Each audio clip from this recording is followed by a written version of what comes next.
Payg'ambarimiz o'gitlari.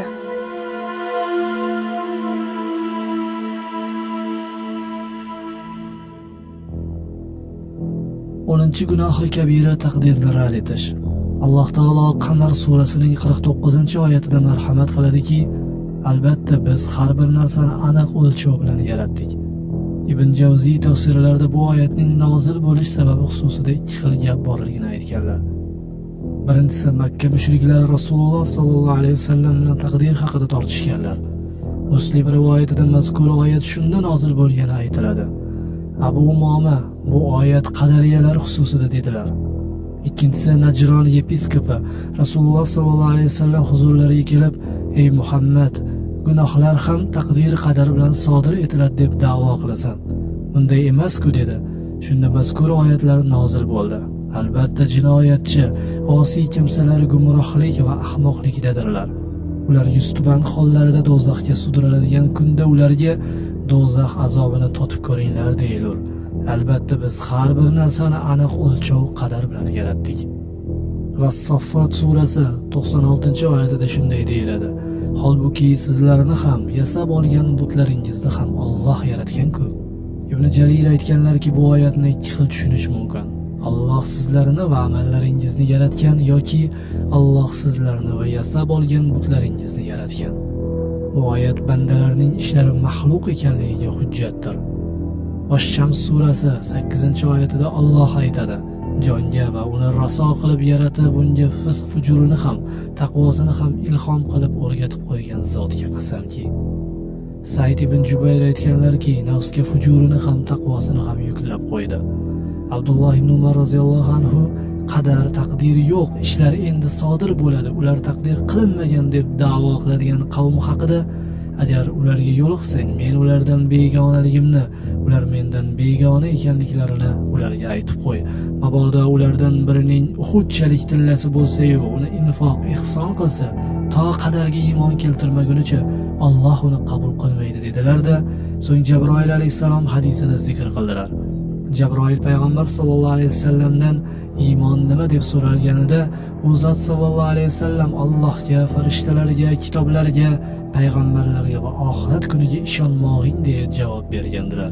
Muslim rivoyati.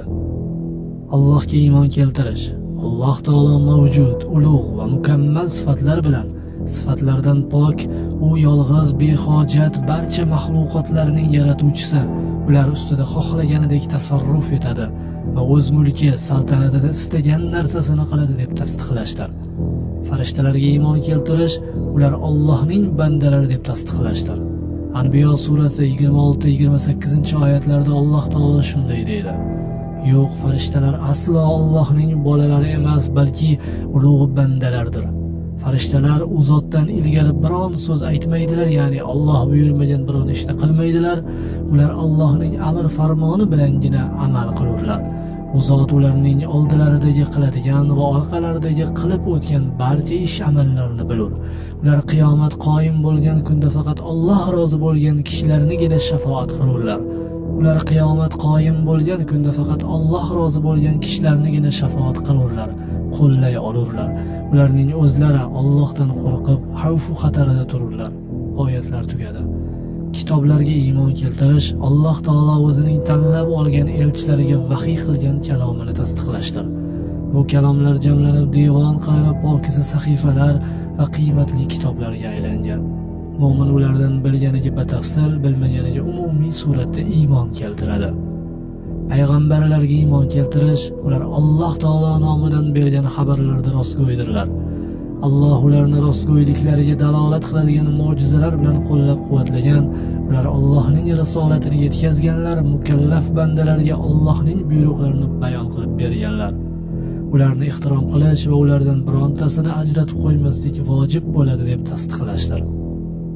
Oxirat kuniga iymon keltirish, qiyomat kunini va u kunda ro'y beradigan qayta tirilish, mahshargohga to'planish, hisob kitob, mezon, pul sirot, jannat va do'zax, bu ikkisi muhsinlarga savob, nobakorlarga jazo diyori ekanligini va bulardan boshqa sahih naqlda kelgan narsalarni tasdiqlashdir.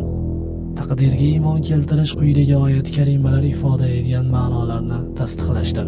Holbuki sizlarni ham, yasab olgan butlaringizni ham Alloh yaratgan-ku. As-Soffat surasi 96-oyat. Albatta biz har bir narsani aniq o'lchov bilan yaratgandik. Qamar surasi 49-oyat. Na yerga va na o'zlaringizga biron musibat yetmas, magar yetsa biz uni paydo qilishimizdan ilgari kitobda, Lavhul Mahfuzda bitilgan bo'lur. Albatta bu Allohga osondir. Hadid surasi 22-oyat. Ibn Abbos roziyallohu anhu rivoyat qiladi. Rasululloh sollallohu alayhi vasallam shunday deganlar: bilginki, agar senga bironta foyda berish uchun butun ummat to'plansa ham, faqat Alloh taolo sen uchun yozib qo'ygan narsa bilangina foyda beradi. Agar senga biron zarar yetkazish uchun to'plansa ham, faqat Alloh taolo yozib qo'ygan narsa bilangina zarar yetkazadi. Qalamlar ko'tarilgan, sahifalar qurigan. Termiziy rivoyati. Salaflar va xalaf imomlarining mazhabi shuki, kimda kim bu ishlarni hech shubhalanmasdan va ikkilanmasdan qat'iy tasdiqlasa haqiqiy mo'min bo'ladi. Bu tasdiq yorqin hujjatlar orqali bo'ladimi yoki qat'iy e'tiqodlar yordamidami? Buning farqi yo'q. Allohu a'lam. Abdulloh ibn Amr roziyallohu anhu rivoyat qiladi. Payg'ambar sollallohu alayhi vasallam aytdilar: Alloh mahluqotlar miqdorini osmonlar va yerni yaratishidan 50 ming yil oldin yozib qo'ygan. Muslim rivoyati. Jabir roziyallohu anhudan rivoyat qilinadiki, bir kishi: "Ya Rasululloh, bugungi amallar nimaga bog'liq?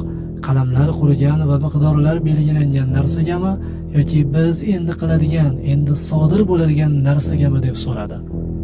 Qalamlar qurigan va miqdorlar belgilangan narsaga bog'liq dedilar Rasululloh sollallohu alayhi vasallam. Unda amal qilishning nima keragi bor deb so'radi.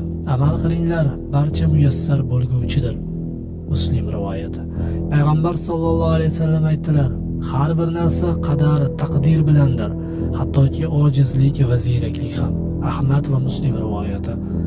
Anas roziyallohu anhu dan rivoyat qilinadi. Rasululloh sollallohu alayhi vasallam aytdilar: qadariyalar va murjiyalar bu ummatning majusiylaridir. Agar ular kasal bo'lsalar ziyorat qilmanglar va agar o'lsalar janozalarida qatnashmanglar. Tabaroniy rivoyati. Rivoyat qilishadiki, Alloh qiyomat kunida avvallar va oxirlarni to'plagan vaqtda bir jarchiga buyuradi. U Allohning husumatchilari qani deb nido qiladi. Bu nidoni avvalgilar va oxirgilar eshitadi.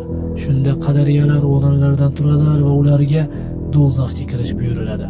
Alloh taolo aytadi: do'zax azobini totib ko'ringlar. Albatta biz har bir narsani aniq o'lchov qadar bilan yaratdik. Bandaga ma'siyat, gunoh ishni taqdir qilib, so'ng u sababli azoblashi joiz emas deb tortishganlari uchun ularga Allohning husumatchilari deyiladi. Rivoyat qilinadiki, Alloh qaysi payg'ambarni yuborgan bo'lsa, uning ummatida qadariyalar va murjiyalar bo'lgan. Alloh 70 ta payg'ambar tilida qadariya va murjiyalarni la'natladi. Asarda keltirilishicha, qadariyalar bu ummatning majusiylaridir. Har bir ummatning majusiylari bo'ladi. Bu millatning majusiylari esa taqdir, qadari yo'q, ishlar endi sodir bo'ladi deb da'vo qilgan kimsalardir. Hasan roziyallohu anhu aytganlarki, Allohga qasamki, agar bir qadariy arqonday bo'lib qolguncha roza tutsa, so'ng tor simday bo'lib qolguncha namoz o'qisa ham, Alloh uni do'zaxga yuztuban qilib uloqtiradi. Keyin unga do'zax azobini totib ko'r. Albatta biz har bir narsani aniq o'lchov, qadar bilan yaratdik deyiladi. Tobiinlar, musulmon imomlari, salaflar va fuqaholardan 70 kishi quyidagilar Rasululloh sallallohu alayhi vasallam vafotlaridan keyin qoldirib ketgan sunnat ekanligiga ijmo qilganlar. Allohning qazo va qadariga rozi bo'lish, buyrug'iga taslim bo'lish, hukmi ostida sabr qilish, Alloh buyurgan narsalarni bajarish, qaytargan narsalardan tiyilish, Alloh uchun xolis amal qilish, yaxshi va yomon taqdirga iymon keltirish, din xususida tortishuv, munozara va husumatni tark etish, mahsiga masx tortish, vafot etgan ahli qiblaga janoza o'qish. Iymon so'z, amal va niyatdir. Toat bilan ziyodalashadi, osiylik bilan kamayadi. Qur'on Allohning kalomidir. Uni Jabroil Allohning payg'ambari Muhammad Mustafa sallallohu alayhi vasallamga olib tushgan. U maxluq emas. Sulton tarafidan adolat yoki jabr zulm sodir bo'lsa-da, uning bayrog'i ostida sabr qilinadi. Amirlar jabr zulm qilsalar ham ularga qarshi qilich ko'tarilmaydi. ahli qibladan birontasini garchi gunoh kabira qilsa ham kofir hisoblamaymiz. Faqat o'sha gunohni halol deb bilsa kofir bo'ladi. Ahli qibladan birontasiga qilgani yaxshi amali sababli jannatiy deb guvohlik bermaymiz. Payg'ambar sollallohu alayhi vasallam jannatiy deb guvoh bergan zotlar bundan mustasno. Rasululloh sollallohu alayhi vasallam sahobalari orasida bo'lib o'tgan narsalar xususida tilimizni tiyamiz, bahslashmaymiz. Rasululloh sollallohu alayhi vasallamdan keyin maxluqotlarning eng afzali Abu Bakr, so'ng Umar, so'ng Usmon, so'ng Ali ibn Abi Talib, Alloh barchasidan rozi bo'lsin.